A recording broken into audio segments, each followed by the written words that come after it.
Bismillahirrahmanirrahim. Assalamualaikum warahmatullahi wabarakatuh. Alhamdulillah alladzi arsala rasulahu bil huda wa dinil haq liyuzhirahu 'ala dini kulli wa kafa billahi syahida. Asyhadu an la ilaha illallah wa asyhadu anna Muhammadan abduhu wa rasuluh. Allahumma shalli wa sallim wa barik ala Muhammad wa ala alihi wa ashabi ajma'in, amma ba'd. Hadirin hakumullah, alhamdulillah, puji dan syukur mari sama-sama kita panjatkan kehadirat Allah Subhanahu wa taala atas limpahan rahmat dan karunia-Nya yang hingga subuh ini Allah bangunkan kita kembali dan bisa melaksanakan salat subuh berjamaah dan dilanjutkan dengan taklim. Mudah-mudahan salat subuh kita, taklim kita mendapat ridha dari Allah Subhanahu wa taala. Salawat dan salam semoga tetap tercurah kepada uswah dan qudwah kita, baginda Nabi kita Muhammad sallallahu alaihi wasallam, serta keluarga, kerabatnya dan para sahabatnya. Dan mudah-mudahan kita termasuk kelompok beliau yang tetap istiqomah dalam menjalankan sunnah-sunnahnya hingga akhir hayat kita. Amin ya rabbal alamin. Hadirin, kita lanjutkan dari kajian yang lalu, tahun lalu berarti ya. Tahun lalu. Ya, mohon maaf kemarin tidak bisa hadir ya bulan lalu. Baik, kita masih melanjutkan kajian tentang potensi yang ada dalam diri manusia, kita semua, sifat buruk yang ada dalam setiap manusia. Di mana dulu kita sudah kaji beberapa pertemuan yang lalu, bahwa dalam tubuh kita memang sudah ada potensi baik dan buruk, atau keburukan sudah ada ditanamkan dalam tubuh kita, sehingga ini yang menyertai kehidupan kita setiap hari. Jadi sifat buruk dan baik ini itu yang selalu membersamai kehidupan kita hingga nanti ajal menjemput. Maka ketika keburukan itu tidak bisa dimanage dengan baik, tidak diarahkan dengan baik, maka keburukan itu bisa menjadi problematika yang rumit dalam kehidupan kita. Kita sudah bahas beberapa turunan dari sifat buruk yang ditanamkan oleh Allah dalam jiwa kita sebagai bentuk cobaan. Ya, hari ini kita bahas di S yang kelima, yaitu suka berbuat zalim. Jadi kezaliman itu memang potensi keburukan yang ada dalam diri kita. Nah, apa itu zalim? Ya, secara bahasa zalim itu az-zulmu, artinya meletakkan sesuatu bukan pada tempatnya. Disebut dalam kamus Lisanul Arab, zalim itu wad'u syai' fi ghairi mawdi'. Jadi menempatkan sesuatu bukan pada tempatnya. Misalnya meja itu untuk makanan. Ketika meja itu dipakai tempat duduk, maka dia zalim. Kenapa? Karena tidak menempatkan sesuatu pada tempatnya. Jadi sederhananya, zalim itu menempatkan sesuatu, meletakkan bukan pada tempatnya. Ya, jadi zalim sekali lagi itu kalau secara bahasa ya, gramatika bahasanya, zalim itu dari kata az-zulmu yang itu meletakkan sesuatu bukan pada tempatnya. Dan secara istilah zalim itu melakukan sesuatu yang keluar dari koridor kebenaran, baik kurang atau melebihi batas. Misalnya nanti kita punya rumah, di depan rumah itu jalan. Nah, ketika kita parkir mobil di situ orang nggak bisa lewat, berarti zalim. Kenapa? Karena waktu kita beli rumah, kita nggak beli jalan itu. Jalan itu punya orang lain, punya bersama gitu. Nah, menempatkan posisi, kan mobil harusnya di dalam garasi kira-kira. Nah, ketika nggak punya garasi kemudian di depan orang, harus hati-hati, jangan-jangan ini menzolimi orang lain. Nanti kita bahas kenapa harus berhati-hati. Jadi zalim sekali lagi itu menempatkan sesuatu bukan pada tempatnya. Ya tadi ya, meja buat duduk itu zalim. Kenapa? Bukan tempatnya meja duduk. Ya, misalnya kursi itu tempat duduk, tapi ketika dipakai buat berdiri, buat lari-lari itu juga zalim. Jadi tidak pada tempatnya, kira-kira begitu ya, pada yang sederhananya. Jadi zalim sekali lagi secara bahasa az-zulmu. Ini dalam kamus Lisanul Arab, az-zulmu itu wad'u syai', jadi menempatkan sesuatu fi khairi, bukan pada mawdi'i, bukan pada tempatnya. Ya, ini banyak nanti kita bahas kezaliman yang apa sih zalim yang bisa merusak amaliyah kita dan bisa berkonsekuensi kepada banyak hal. Nah, dalam Quran surat Al-Ahzab ayat 72 di akhir ini ada peringatan ya, innahu kana zuluman jahula. Nah, tadi yang di atas sebagai dalil bahwa manusia itu memang memiliki potensi zuluman, jamak dari kata zalim, jahulan atau jahil, jamak dari kata jahil. Itu kalau dalam bahasa Arabnya ya, bahasa Indonesianya stupid lah kira-kira. Jahulan, jahil gitu ya, maka disebut dengan jahiliyah. Itu jahil itu bukan tidak ngerti duit, Pak.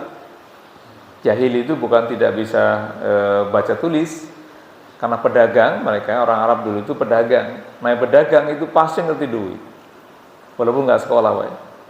Nah, transaksinya kan pakai uang. Nah, maka ayat ini di akhir surat Al-Ahzab ayat 72, innahu kana zuluman jahula. Sungguhnya manusia itu amat zalim dan amat bodoh. Jadi ini jamak dari zuluman, zalim tadi ya, jahulan dari kata jahil. Yang diterjemahkan dalam bahasa kita ya tadi ya, istilah stupid gitu ya. Mengapa ini kaitannya dengan di awal ayat, inna aradnal amanata 'ala syafawati wal ard. Jadi amanat itu sebelum diberikan kepada kita manusia, diberikan kepada langit, kepada bumi, kepada gunung. Ya, semua enggan memegang amanat untuk memakmurkan dunia ini. Maka kemudian manusialah yang memikulnya, dan di balik itu memang kita memiliki potensi untuk berlaku zalim dan jahil. Ini kaitannya dengan tadi ada potensi yang Allah tanamkan. Mengapa ditanamkan? Bagian dari bentuk ujian kehidupan. Ya, ini tadi surat Al-Ahzab ayat 72.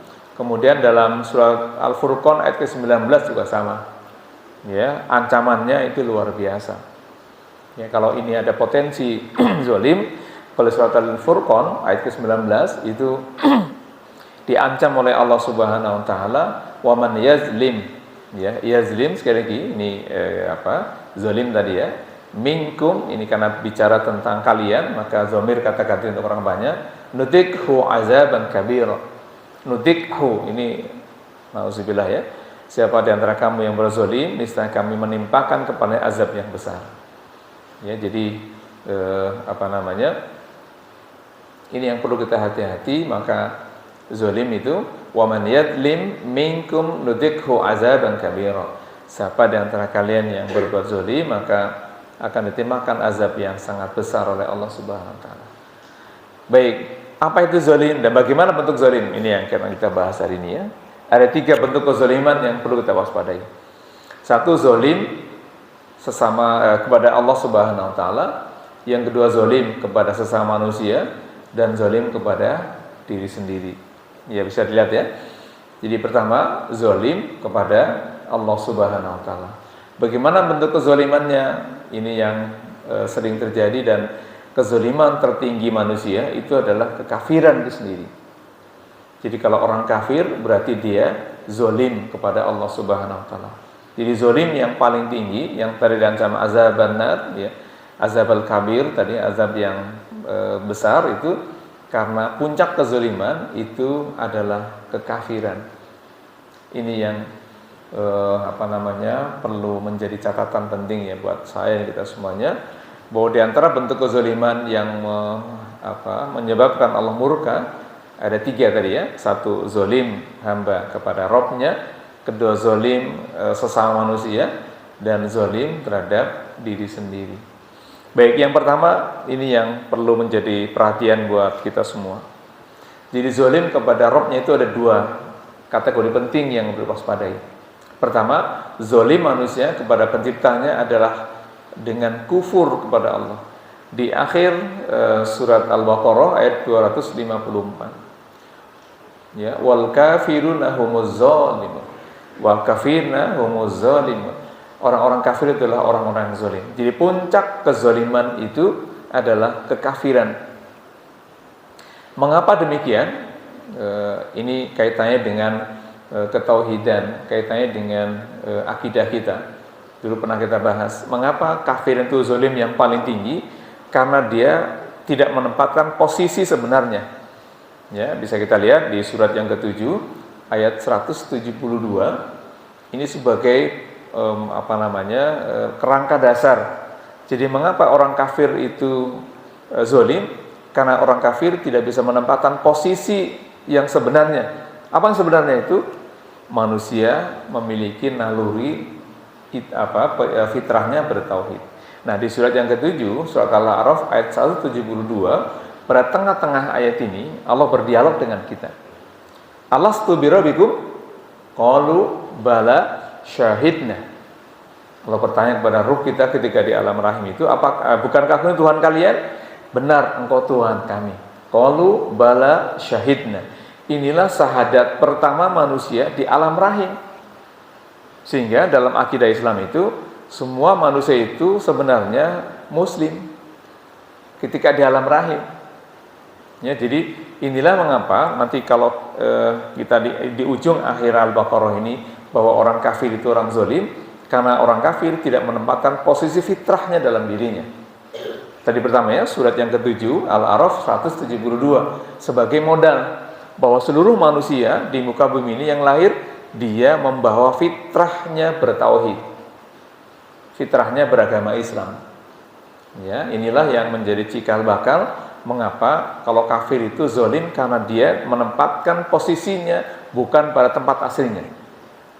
Ya, jadi sekali lagi surat ke-7 172 kemudian begitu lahir diingatkan oleh Allah di surat yang ke-30 ayat ke-30. Fa'akim wajhaka lidzini hanifa fitratallah. Ya. Jadi hadapkan wajahmu pada din yang hanif, tetaplah pada fitrah Allah, la tabdila li khalqillah. Tidak ada perubahan pada takdir Allah, pada fitrah Allah itu. Jadi apa fitrahnya? Fitrahnya telah bersahadat tuh di alam rahim. Jadi bersahadat maknanya dia mengakui Allah Tuhannya. Ya, makanya para ulama begitu bapaknya lahir anaknya muslim bapak ibunya muslim enggak perlu baca syahadat dulu. Kenapa? Karena pada dasarnya bayi itu mengikuti fitrah nalurinya. Maka kemudian Rasul memberikan gambaran kullu mauludin yuladu ala fitrah. Semua bayi yang lahir itu dalam kondisi fitrah. Apa fitrahnya? Memiliki potensi naluri ketauhidan tadi. Ya, jadi tadi urutannya di surat yang ke-7 ayat 172 dijelaskan di surat yang ke-30 ayat ke-30 surat Rum bahwa manusia itu pada dasarnya membawa fitrah naluri ketauhidan.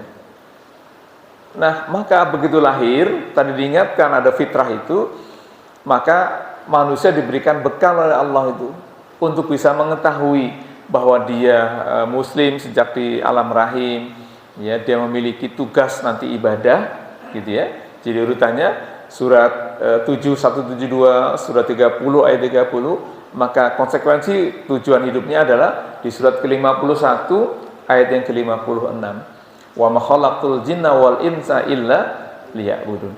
Nah, bagaimana untuk mengetahui potensi tauhid, fitrah, tujuan hidupnya untuk ibadah? Maka dengan modal yang Allah berikan. Apa modalnya? Di surat yang ke-16 ayat 78. Allah akhrajum min butuni ummatikum la ta'lamuna syai'an. Inna sam'a wal absor wal af'idah qalilan ma tashkurun. Jadi manusia itu Allah berikan bekal dengan 3 indera hidup yang bisa menjadikan orang itu bisa belajar. Sam'a, pendengaran, absor, penglihatan, af'idah, akal pikiran. Jadi kalau ada 3 tadi ayat dari mulai surat 7 172, surat Ar-Rum, kemudian surat Az-Zariyat, mengapa bisa begitu? Karena Allah berikan modal berupa pendengaran, penglihatan, dan akal. Sehingga nanti di akhir ayat ke-7 tadi 172 nanti banyak orang menyesal begitu di akhir masuk neraka karena dia kafir, maka berarti dia tidak bisa menggunakan pendengarannya, penglihatannya, dan akalnya untuk berpikir. Maka ketemu tuh jawabannya di surat yang ke-7 ayat 179. Walaqad dara'na li jahannama katsiran minal jinni wal ins lahum qulubun la yafqahuna biha wa lahum a'yunun la yubsiruna biha wa lahum azanun la yasma'una biha. Jadi nanti di neraka itu akan dihuni oleh 2 kelompok saja, kelompok jin dan manusia. Jadi jin juga berkembang biak, Pak. Ya, dia juga sedang ada di sini. Ya, karena kalau di surat jin, surat ke-72 itu, begitu ada orang menghafal Quran, membaca Quran, ada pengajian, dia juga ikut. Tapi alhamdulillahnya kita nggak usah ngeliat. Kalau ngeliat mungkin ngabur semua gitu, Pak. Ya, maka ada surat namanya surat jin, surat ke-72. Dikisahkan bahwa dia mendengar bacaan-bacaan Quran kita, ikut pengajian, ya, karena Rasulnya juga Nabi Muhammad SAW. Tapi bagaimana cara berdakwah kepada mereka? Di surat jin dijelaskan, nanti baca saja dari surat awal sampai akhir. Bagaimana jin itu ada yang muslim juga ada yang kafir. Ya, dia juga ikut ngaji, Pak. Tapi sekali lagi alhamdulillahnya kita nggak bisa melihat. Karena secara bahasa jin itu dia kata jannah, tertutupi. Jadi kalau terbuka itu bukan jin lagi namanya. Kalau kelihatan bukan jin lagi namanya. Jin dan jun atau celana jin. Jadi jin itu dia kata jannah tertutupi, Pak. Ya, makanya kalau jinnya terlihat dipastikan itu bukan wujud aslinya.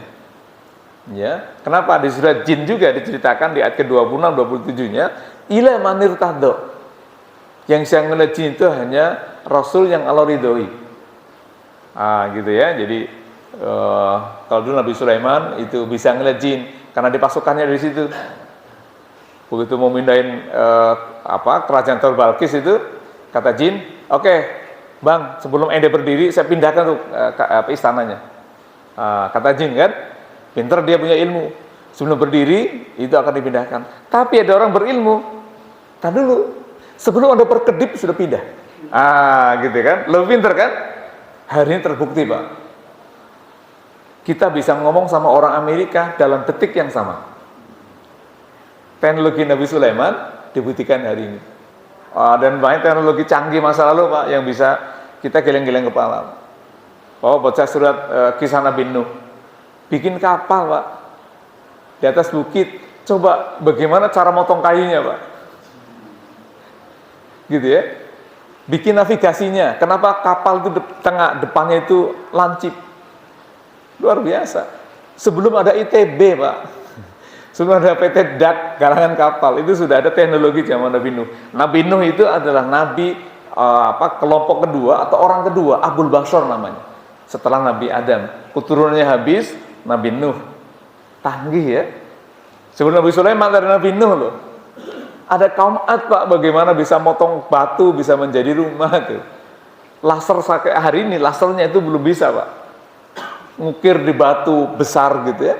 Di bukit yang di antara di Bukit Madain Soleh itu dulu ada pelapon begini, Pak, tempatnya ngumpul, sampingnya itu dibuat bangku-bangku begitu buat rapat mereka, kiri-kiri. Itu ditemukan oleh PBB, Pak. Ya, dan ada hadis yang memang menerangkan di atas itu ada air. Saya pernah kesana 2016 sampai air sudah mengering. Di atas itu ada air sumur yang dulu Rasul pernah lewat dan dilarang minum air itu. Sekarang dijaga PBB itu. Nabi Sallallahu masih banyak lah kisah-kisah masa lalu yang bisa dilihat dan ternyata teknologi masa lalu itu lebih canggih dari hari ini. Gitu ya. Dulu kan zaman Nabi Sulaiman ada nggak internet? Walau alam. Tapi buktinya itu ada orang pinter melebihi jin, Pak. Jadi jin itu sebelum berdiri itu ada berapa menit, sebelum berdiri berapa detik, itu lebih cepat 0 sekian detik karena kedipan mata. Gitu kan. Maka jin itu di bawah orang pinter, Pak. Ada orang berilmu. Jin itu tetap masih kalah. Gitu ya. Makanya kita harus berbangga jadi manusia, Pak, bukan jin. Makhluk kasar. Baik.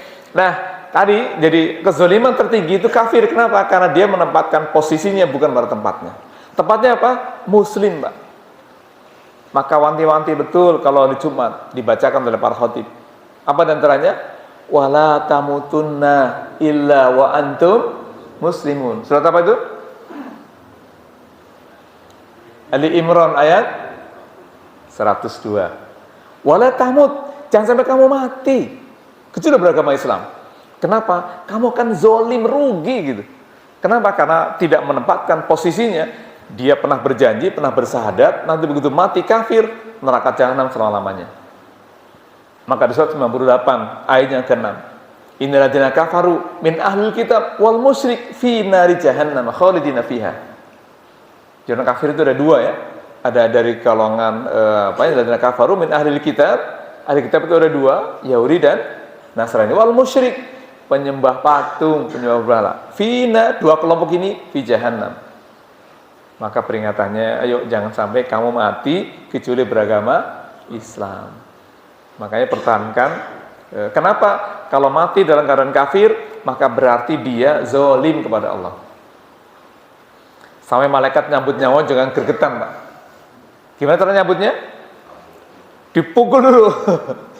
Yang dipukul itu punggung dan wajahnya. Di surat yang ke-8 Al-Anfal ayat ke-50. Yadribullah, mereka dipukul punggung dan wajah mereka. Kenapa punggung dan wajah mereka, Pak? Yang bisa memberikan jawaban diantaranya ada ilmu psikologi, Pak. Pukulan di wajah itu pukulan penghinaan, Pak. Orang kalau tampar di depan orang itu dendam kesemuanya luar biasa.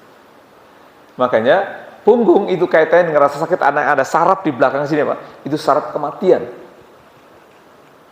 Subhanallah ya. Jadi tapi matinya itu dimainkan itu. Kalau dipukulkan sakitnya luar biasa. Nah itu matinya orang kafir. Ya, dicabut itu sambil dipukul, sambil dikasih DP nih ke neraka jahanam. Alhamdulillah ya. Itu kenapa? Dia zalim. Kenapa zalim? Harusnya dia menyembah Allah tapi menyembah yang lain. Maka kezaliman tertingginya adalah dia berlaku zalim, tidak mau ibadah, tidak mau kafir lah istilahnya, kafir dari agama Islam. Maka belakangan ini makin banyak nih ada orang bangga betul dia kafir, ya karena kok di Islam nggak nyaman ya gitu. Bapak lihat ketika di Swedia ada pembakaran Quran, kita kan marah-marah nih, emosi lah, siapa nggak emosi? Ini kalau di sini mungkin sudah disantet orang, udah dibikin sate kali gitu kan, karena di sana saja. Tapi sisi lain Pak, itulah cara Allah mengenalkan Islam Pak. Makin banyak berbondong-bondong Islam masuk Islam. Ingat nggak dulu kisahnya Rasulullah SAW? Itu ketika belum banyak masuk Islam, itu kalau ada orang pergi haji, dulu kan orang pergi haji juga sebelum Islam datang ke Ka'bah gitu. Itu orang Quraisy itu nyebar banyak orang. Kalau sekarang mungkin mata-mata atau truk sandi. Di ujung mau jalan masuk, pintu masuk ke Mekah, sudah ada provokasi. Hati-hati kamu masuk Mekah. Kenapa? Itu ada orang gila tuh. Ada orang gila bikin ajaran baru. Namanya Muhammad. Jadi provokasinya di ujung gang menjelang masuk ke Ka'bah itu diinformasikan ada ajaran orang gila yang menentang nenek moyangnya, namanya Muhammad, yang diajarkan tentang Islam. Justru mereka penasaran Pak gitu kan. Nah ini terjadi ketika ada pengoboman menara kembar di Amerika tahun 2011 ya, 2000 berapa dulu? 11 benar ya? Itu ternyata yang masuk Islam makin banyak Pak. Ya, di Eropa juga sekarang banyak gereja yang akhirnya dipakai buat masjid. Di Australia, di New Zealand, ya kemarin ada teman-teman yang kebetulan tinggal di sana, sedang berkunjung ke Indonesia, itu makin banyak sekarang gereja yang mereka beli. Dijual murah Pak. Di Swedia ini yang bakar Quran itu gerejanya sepi Pak, nggak ada orangnya. Ya, insya Allah nanti akan muncul ya. Makanya orang kafir itu sangat benci memang. Ya, bencinya luar biasa sama Islam. Kenapa tadi? Dia zolim ya. Padahal manusia tadi begitu lahir, sebelum lahir sudah dikasih tahu bahwa ada potensi. Fitrahnya itu ada dua sebenarnya. Ada fitrah sifatnya fisik dan psikis. Fitrahnya fisik itu tumbuh Pak. Dari kecil menjadi besar, nanti setelah besar, tua, mati deh. Itu fitrahnya fisik. Penjelasannya dalam Quran surat ke-30 ayat 54. Allahul ladzi khalaqakum min dha'fin tsumma ba'da dha'fin quwwah, tsumma ba'da quwwah dha'fan wa syaibah. Allah telah menciptakan kalian dari sesuatu yang lemah berangsur menjadi kuat, dan setelah kuat lemah kembali, tumbuhnya uban, meninggal itu. Nah, itu fitrah namanya, fitrah dari sisi fisiknya. Fitrah dari sisi jasmaninya. Tumbuh ya. Maka kalau kita sendiri mendengar tumbuh kembang, kalau pertumbuhan kaitannya dengan fisik, perkembangan kaitannya dengan psikis. Ya, atau kejiwaan. Maka tumbuhnya visi kita itu berproses dari lemah menjadi kuat. Itu siklus. Maka kita akan mengalami itu. Ya, telah kita bahas dulu, dari lemah menjadi kuat, dari kuat lemah kembali. Sejak kapan lemah kembali itu? Setelah lewat 40, 50 makin ke atas itu makin lemah. Nah, ini kan kita rata-rata baru berapa usianya ya? Ya 5. Masih muda lah. Karena PBB bilang remaja itu usia 60 tahun itu masih kategori remaja, Pak. Cuma remaja masa lalu kelihatannya. Kenapa? Fisik kita makin nggak kuat. Ini kan siklus. Nah, kalau kita menyadari fitrah ini, oh ada fitrah jasmani. Kenapa dia tumbuh? Tapi ada fitrah ruhani. Tadi surat Rum. Jadi ada fitrah ruhani, fitrahnya itu bertauhid. Maka inilah yang mengapa orang kafir itu dianggap dia zolim karena dia mengingkari fitrahnya beragama tauhid atau bertauhid pada Allah Subhanahu wa taala. Itu pertama. Yang kedua, kezaliman seorang makhluk ditandai dengan berbuat syirik atau menyekutukan Allah. Ya. Karena ternyata kesyirikan itu ini nasihatnya Luqman ya kepada anak-anaknya, ini luar biasa. Ya bunayya la tusyrik billah. Wahai anakku, ya janganlah kamu menyekutukan Allah. Sungguhnya berbuat syirik itu adalah kezaliman yang besar. Ya, inna syirka la zulmun azim. Ya, jadi kalau orang kafir sudah jelas kekafirannya zalim. Tapi kalau yang berbuat syirik itu ada syirik yang besar, syirik yang kecil, syirik yang tersembunyi. Kaitan dengan ibadah. Ya, misalnya di surat yang ke-18, surat Al-Kahfi. Di ayat 110 di ayat terakhirnya. Ya, ayat terakhir di 110 pada akhir kalimat ayatnya itu wala yusyrik bi ibadati rabbih ahada. Jangan kamu berbuat syirik dengan dalam ibadah dengan satu apapun. Ini syirik dalam ibadah, Pak, yang ngeri, Pak. Ya, maka disisakan oleh Imam Ibnu Katsir dalam tafsirnya yang dimaksud dengan syirik tersembunyi. Syirik di sini adalah syirkun khafi. Syirik yang tersembunyi. Nah, dikisahkan pada ayat ini, dulu pernah terjadi di masa Rasulullah SAW itu ada orang yang, ada tiga orang, dua orang itu sedang berjalan menuju masjid sambil membincangkan saudaranya. Misalnya, Mas Iksan itu lagi di dalam rumah, di depannya ada temennya nih lagi mau ke masjid, ngomongin Mas Iksan gitu. Pak Ihsan mah orangnya baik, rajin sholat, rajin ibadah. Yang ngomongin nggak tahu kalau Ihsan lagi dengerin. Dan Ihsan di dalam rumah merasa senang. Nah, itu senang ngomongin kebaikannya. Nah, ngadu tuh ke Rasulullah. Cerita, ya Rasul tadi saya diomongin kebaikan oleh fulan-fulan. Terus kamu senang nggak? Iya, kata Rasul, hada syirkun khafi.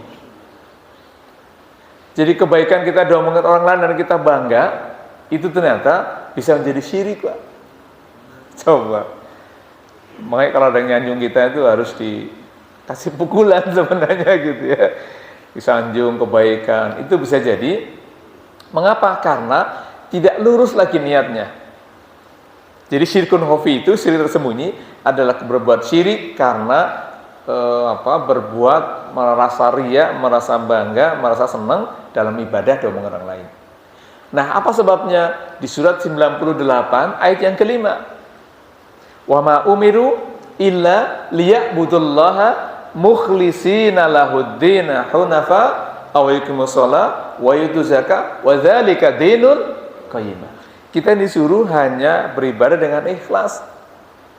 Ini yang subhanallah ya, mengapa kita perlu berhati-hati. Ternyata kita sholatun itu bisa membawa kepada kesyirikan. Tapi syiriknya syirik tersembunyi, Pak. Namanya syirkun khafi. Tadi dalilnya surat 18 Al-Kahfi ayat terakhirnya 110 dan pada penghalang akhir ayat ini. Wala yusyrik bi ibadati rabbih ahada. Jangan sampai berbuat syirik dalam ibadah dalam bentuk apapun. Jadi sholatnya lillah, puasanya lillah, bangun masjidnya lillah. Ya, bukan karena bangun masjid kampanye nggak jadi, minta lagi karpetnya. Alhamdulillah. Ya jangan sampai terjadi lah ya, kalau mau nyalon ya gentleman gitu ya. Ini bangun masjid, mau kampanye biar milih dia, ya waktu nggak kepilih dia marah. Dia minta itu kalau perlu semennya dibalikin. Alhamdulillah ya. Baik. Jadi kezoliman seorang hamba itu ada dua kategori besar. Dia zolim secara mutlak, dia kafir. Yang kedua, dia muslim tetapi berbuat syirik. Maka ini yang perlu hati-hati, di antara jalan menuju kesyirikan di sini adalah riya dalam ibadah. Merasa senang diomongin kebaikan dalam ibadah, itu masuk kategori syirik yang tersembunyi. Ya mudah-mudahan lah ya, tadi sholat kita ke sini bukan karena orang lain. Ya, diomongin kebaikannya, oh saya gitu ya. Ini kalau masjid bukan karena saya nggak berdiri, alhamdulillah sih, gitu kan. Khawatirnya masuk kategori itu. Ya, jadi ini kalau bukan saya yang bangun masjid nggak jadi masjid ini. Itulah setan, cara setan membangkitkan emosi senang kita untuk dipuji orang lain, disanjung orang lain. Masya Allah ya. Baik, itu yang pertama, kezaliman kepada Robnya. Yang kedua, zalim kepada sama manusia, Pak. Ini banyak hadis sebenarnya cerita tentang kezaliman pada sesama manusia itu, ya. Diibaratkan dalam hadis ini, barang siapa zalim kepada saudaranya, baik terhadap kehormatan maupun yang lainnya, maka hendaknya dia meminta dihalalkan dirinya pada sebelum dinar dan dirham tidak lagi berlaku. Ya. Nanti di akhir hayat kita, nanti di hari kiamat, Pak, di alam barzah itu, di alam akhirat itu, nanti kebaikan amal soleh orang yang berbuat zolim itu diberikan kepada orang yang zolimi. Misalnya si A itu dizolimi oleh si B, nanti di akhirat di pengadilan Allah itu membayar tuh kezolimannya. Ya, kita ngeri, Pak. Misalnya mohon maaf, saya punya rumah, kemudian saya parkir aja di depan rumah orang, di depan jalan rumah saya. Orang nggak bisa lewat. Berapa orang nggak bisa lewat? Berarti berapa orang yang terzolimi di situ.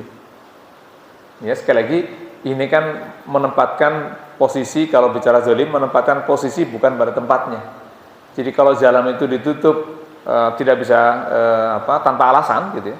Misalnya depan jalan tutup tuh karena keamanan, boleh, itu karena alasan keamanan. Tapi kalau tutup karena mobil kita nggak usah lewat, kita sengaja di situ, berarti kita khawatir nih, itu bagian dari kezoliman. Dan tadi bayangkan kalau orang berbuat zalim, satu jalan ini banyak orang yang menggerutu tuh. Ini orang kok parkir di jalan. Berapa orang lewat hari itu misalnya? Berarti dia telah terzolimi orang lain. Nah, termasuk mengambil haknya orang lain. Bayangin tuh, ada orang korupsi.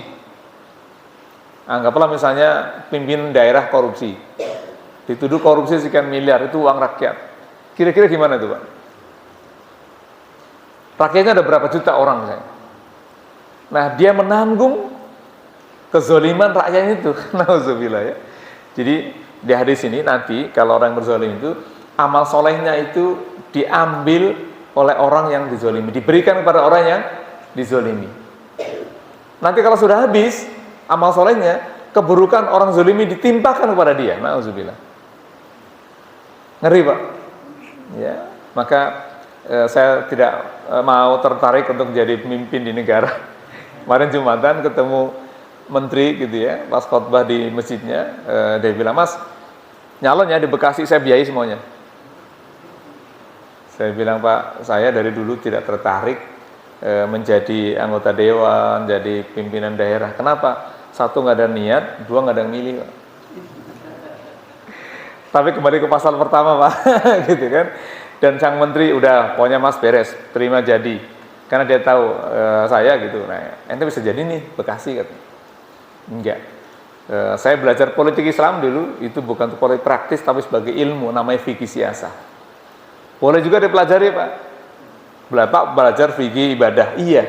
Di Islam itu banyak, ada fikih jinayah, ada fikih muamalah, fikih ibadah, ada fikih siasah, fikih politik. Nah, saya belajar politik itu untuk mengenal fikih siasah, bukan untuk praktek jadi anggota dewan atau jadi pimpinan daerah. Saya ngeri, Pak, dengan hadis ini. Ya Allah, bayangkan kalau ada wali kota korupsi. Yang dikorupsi uang rakyat misalnya. Rakyatnya ada berapa juta orang. Pajaknya dikorupsi oleh dia. Kira-kira gimana cara mengembalikannya? Kira-kira gitu ya. Kalau manusia mungkin bisa bebas. Di dunia kata KPK, oh kamu karena korupsi sekian juta, kamu dihukum sekian tahun ya. Oke, itu kata KPK, clear di dunia. Tapi akhirat gimana? Ya, makanya mari berhati untuk tidak berbuat zalim kepada sesama kita, gitu ya. Memfitnah, mencaci maki, itu bagian dari berbuat kezaliman kepada saudara kita. Maka ini hati-hati betul. Jadi hadis ini masih banyak hadis yang lain ya, disebut dengan istilah muflis. Orang yang rugi itu siapa? Orang yang rugi itu adalah orang yang datang kepada Allah dengan amal soleh, amalan puasanya, amalan sholatnya, amalan taklimnya, semua amal soleh itu, tapi habis untuk bayarin kezalimannya. Alhamdulillah ya. Nah ini penting. Ini ada juga hadis yang lainnya ya. Ketika dia melakukan kezaliman, ya bahkan ini yang lebih ngeri ya. Perkara yang kecil saja itu yang dirampas dari saudaranya itu akan ini analoginya kayu siwak, Pak. Hanya ngambil siwak orang lain. Siwak harganya berapa sih kira-kira? Itu haknya orang muslim itu ya itu akan termasuk kezaliman. Nauzubillah. Ini dua hadis saja ya menggambarkan tentang zalim kepada orang lain. Semoga kita dilindungi oleh Allah untuk tidak berlaku zalim. Jadi kalau orang mencuri itu berarti dia zalim kepada orang yang curinya. Tadi termasuk korupsi. Nah, kalau ini siwak saja, Pak. Apalagi di korupsi itu uang rakyat, kira-kira gimana coba? Ya Allah. Semoga nggak ada ya. Kalau Bapak jadi pimpinan nanti ditakdirkan jadi wali kota gitu ya. Ya berhati-hati. Ya, banyak yang nunggu di luar bisa jadi menghormati, setelah itu bahkan menghinanya. Baik, yang ketiga nih, zalim kepada diri sendiri. Nah, zalim ini di surat Al-Baqarah ayat 57 ya. Jadi, wadulana alaikumul ghamama, kami menaungi kamu dengan awan dan kami menurunkan kepadamu manna wa salwa ya, ada yang membuat dia jadi teduh ya. Maka makanlah makanan yang baik-baik, rezeki yang telah kami berikan kepadamu. Maka mereka menzalimi mereka tidak menzalimi kami, tetapi justru mereka lah yang menzalimi diri mereka sendiri. Pada akhir ayat ini, wa ma zalamuna walakin kanu anfusahum yazlimun. Kita ini sering menzalimi diri sendiri. Maka ketika Nabi Adam alaihissalam dulu pernah kita bahas di pertemuan tahun lalu lah ya, di 2022. Nabi Adam itu digoda oleh Allah digoda oleh iblis atas izin Allah tentu saja. Itu digoda dengan bujuk rayunya iblis. Kata iblis, "Dam, aku ini sedih nih. Kamu tahu nggak, Dam? Kamu dikasih fasilitas hidup yang mewah, tidak kelaparan, tidak telanjang, tidak kepanasan. Kebutuhan dasar manusia kamu terpenuhi, nyaman di sini. Tapi Dam, aku sedih. Kamu nggak abadi di sini, Dam. Apa buktinya? Kamu dilarang makan buah khuldi, Dam. Apa tuh khuldi? Buah keabadian, Dam. Itu artinya kamu nggak abadi di sini." Kira-kira gitu. Ini kan analogi iblis luar biasa ya. Ya, padahal larangan itu sebagai bentuk cobaan. Dilarangnya makan buah khuldi itu karena nanti kamu akan celaka. Nah, iblis memutarbalikkan fakta, Pak. Ini pinternya. Maka itu di surat yang ke-15 ayat ke-39 itu iblis bisa menjadikan pandangan yang buruk jadi baik di mata kita. Ini lihatnya iblis, Pak. Dia nggak perlu kuliah, Pak, tapi pinternya luar biasa, gitu kan? Karena dibekali modal oleh Allah untuk bisa menggoda manusia sebagai bentuk cobaan. Nah, Nabi Adam itu akhirnya ngikutin tuh. Dam, kamu di sini itu saya sedih deh. Kamu nggak abadi, Dam. Coba ente bayangin deh. Coba pikir. Ini kan, ini iblis pinternya. Coba ente pikir. Ente di sini kan nggak kelaparan tuh. Di surat ke-20 dari 117 sampai 119. Itu Allah sudah berfirman, wa qulna ya Adam. Allah berfirman, Adam, hada adulaka wa lajujika. Dan ini ada musuhmu yang nyata dan istrimu, Adam. Allah kasih tahu itu. Tapi kemudian seiring waktu, ini bentuk cobaan ya buat manusia. Maka kemudian sampai Adam digoda luar biasa. Tadi mampu dibalikan fakta berpikirnya. Maka manusia itu seringkali kalau dilarang malah bikin penasaran, Pak. Inilah cara iblis menggoda. Bayangin, yang dilarang cuma satu, kamu jangan makan buah huldi dam. Nah, apa tuh huldi? Buah keabadian. Kan masuk akal akhirnya kan? Makanya kamu nggak abadi dalam di sini, nggak lama kamu di sini, nggak abadi. Padahal kamu enak aja kan, nggak kelaparan, makan enak, pakaiannya bagus. Apa sih dengan minta kamu di sini? Nah, maka kata Allah itu jangan sentuh ini. Nah, ini biasanya manusia itu kalau dilarang malah dilakukan, Pak, penasaran, Pak. Nah, maka kezaliman Nabi Adam ini kemudian beliau akhirnya turun ke bumi. Nah, maka turunnya itu bukan berarti Allah tidak sayang Nabi Adam, tapi karena ini untuk proses siklus kehidupan. Maka ada cobaan. Apa doa Nabi Adam? Rabbana zolamna anfusana wa illam taghfir lana wa tarhamna lanakunanna minal khasyirin. Surat apa itu? Al-A'raf ayat 23 nanti dibaca ya. Ini doa Nabi Adam alaihissalam. Maka doa ini seringkali diurutkan oleh para ulama di urutan ketiga setelah bertahlil atau bertahmid, berselawat dan baca doa ini. Rabbana zolamna anfusana. Ya Allah, kami telah menzolimi diri kami sendiri. Kita ini sering zolim, Pak. Manusia kan banyak melakukan kesalahan gitu. Coba ada nggak yang kita nggak pernah buat salah? Nggak ada. Karena tadi terahnya Nabi Adam itu manusia memang sering kali berbuat dosa dan salah. Maka doa ini mengiringi kehidupan kita ya. Makin hari makin banyak yang mungkin kita sadarlah bahwa banyak orang kesalahan. Maka sering-sering baca doa ini, Pak. Dan urutannya itu di awal bukan di akhir. Urutannya itu biasanya setelah tahlil atau tahmid. Ya, kemudian sholawat, baru doa ini dibuka, mengakui kesalahan diri. Rabbana zolamna anfusana wa illam taghfir lana wa tarhamna lanakunanna minal khasyirin. Ya Allah, kami telah menzalimi diri kami sendiri. Jika Engkau tidak mengampuni kami dan tidak merahmati kami, niscaya kami termasuk orang-orang yang rugi. Jadi Nabi Adam itu menyesalnya luar biasa, Pak. Kenapa? Hanya satu yang belum langgar, Pak. Nah kalau kita, Masya Allah ya, banyaknya luar biasa. Maka mudah-mudahan kita berikan kemampuan oleh Allah untuk menyadari diri. Ya, kesadaran diri ini penting, Pak. Apalagi usia kita makin bertambah. Ya, toh semakin tua kan kita secara fitrah tadi nggak mungkin semakin kuat. Pasti semakin tua semakin lemah. Ya.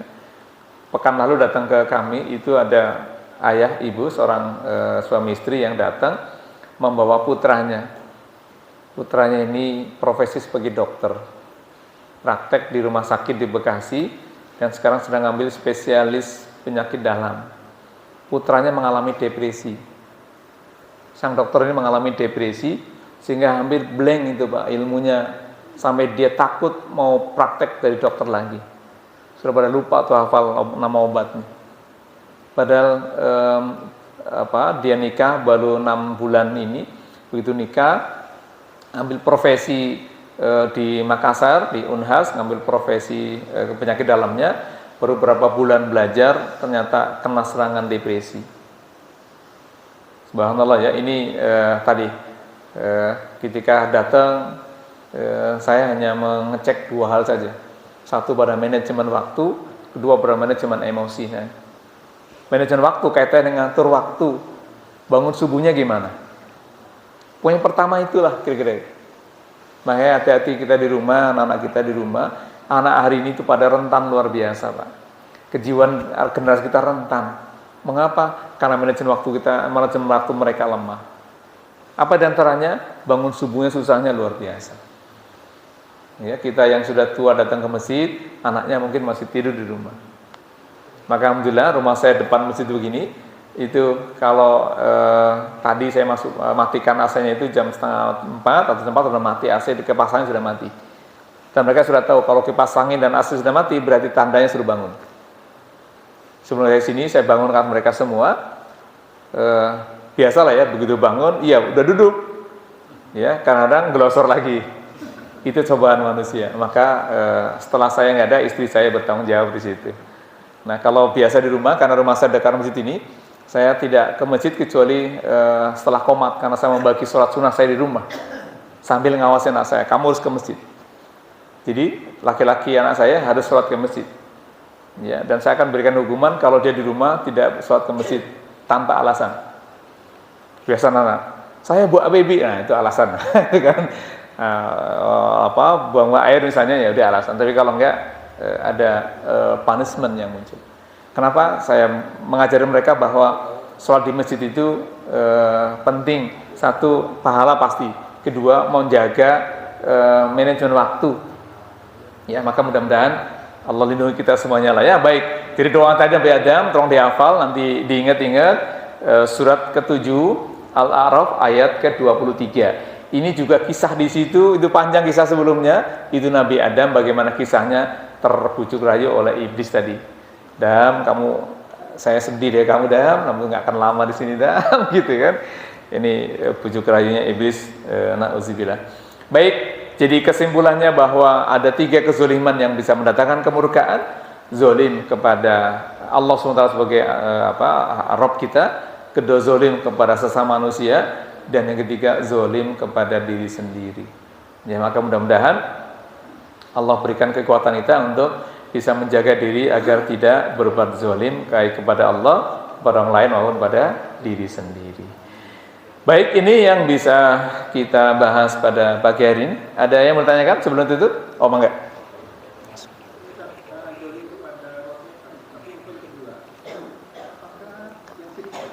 Ya. Ya. Pasti. Jadi syirik itu kan la tusyrik billah. Menyekutukan Allah, menduakan Allah. Jadi kalau tadi kesyirikan itu pada dasarnya adalah berbuat syirik, menyekutukan Allah, menduakan Allah kira-kira. Maka ketika tadi sholat, bisa sholat itu harusnya kan lillah. Mungkin ini li mertua, li temen, gitu kan. Sholatnya karena istrinya, dilihat istrinya, oh suami saya rajin banget sholat. Nah khawatirnya gitu kan. Maka dalam hatinya ketika ada selain Allah itu, tadi kan ayatnya di surat ke-98, surat Al-Bayyinah, wa ma umiru illa liya'budullaha mukhlisin. Ya, tidak akan kita diperintahkan Allah beribadah kecuali dengan ikhlas. Nah, apa itu ikhlas? Mentauhidkan Allah itu ikhlas di sini. Allah tujuannya, Allah segala-galanya. Maka ketika ibadah di surat yang ke-6 ayat 162, kul inna sholati wa nusuki wa mahyaya wa mamati lillahi rabbil alamin. Maka ibadahnya, sholatnya, ibadahnya, hidup matinya itu lillah. Maka ketika ada manusia dia tidak ikhlas dalam ibadah, tadi masuk kategori syirik, menyekutukan Allah, tapi syiriknya syirik kecil, tersembunyi, bukan kecil, tersembunyi, Pak. Namanya syirkun khafi. Itulah penafsiran dari surat tadi Al-Kahfi ayat 110 terakhir tadi. Wala yusyrik bi ibadati rabbih ahada. Jangan kamu berbuat syirik dalam ibadah dengan sesuatu apapun.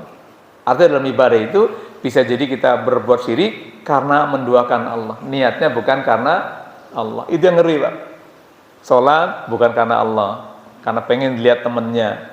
Kok Bapak nggak masjid? Iya, nah seneng. Ini yang bahaya, Pak ya. Puasa juga gitu. Haji, ya kalau nggak dipanggil Pak Haji nggak nengok, nah khawatir itu hajinya ligelar misalnya gitu kan. Jadi Pak Hadi disebut nggak nyambung. Pak Haji Hadi baru nengok, nah itu khawatir. Ada sebutan haji itu menjadikan orangnya, kamu tahu nggak saya sudah haji berapa kali?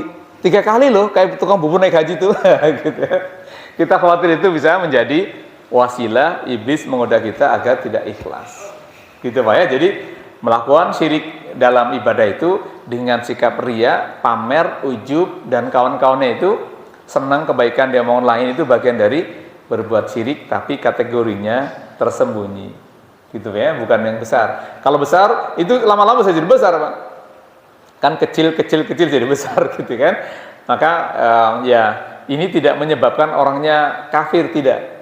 Ya, tetapi amalia musyriknya di situ itu dosanya besarnya tadi. Kesyirikan gitu ya. Syirik yang tersembunyi. Kalau syirik yang besar, dia nyembah patung, bahkan kesyirikan terbesarnya tadi dia kafir.